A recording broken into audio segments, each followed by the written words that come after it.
জিম্বাবুয়েতে champion বাংলাদেশের যুবারা। ৯৫ রানের পর ৫ উইকেট রিজানের বলে বায়ান্দা মায়োলো আউট হতেই নিশ্চিত হলো জয়। উইকেট রক্ষক মোহাম্মদ আবদুল্লাহ ছুটলেন রিজানের দিকে।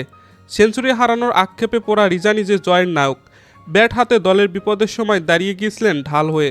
বল হাতেও পেস বোলিংয়ে তিনি পেয়েছেন ৫ উইকেট। তাতে জিম্বাবুয়ে ত্রিদেশীয় সিরিজের ফাইনালে দক্ষিণ আফ্রিকা অনূর্ধ্ব-১৯ দলকে ৩৩ রানে হারিয়ে বাংলাদেশ অনূর্ধ্ব-১৯ দল হয়েছে চ্যাম্পিয়ন। অথচ আজ ব্যাটিংয়ের পর বোলিংয়েই শুরুটা ভালো ছিল না বাংলাদেশের যুবাদের। হারারেতে টস হেরে আগে ব্যাট করতে নেমে ৬৫ রানেই ৩ উইকেট হারিয়ে চাপে পড়ে বাংলাদেশ।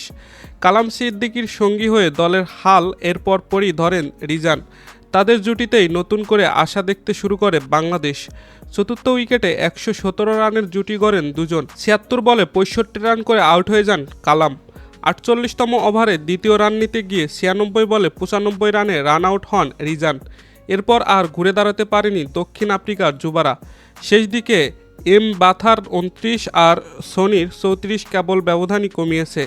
ফাইনাল জয়ের আনন্দে মেতেছে বাংলাদেশের যুবারা। আর তাতে ব্যাটে বলে অসাধারণ পারফরমেন্স করে নায়ক রিজান। রাতটা নিশ্চিতভাবে স্মরণীয় হয়ে থাকবে তার জন্য।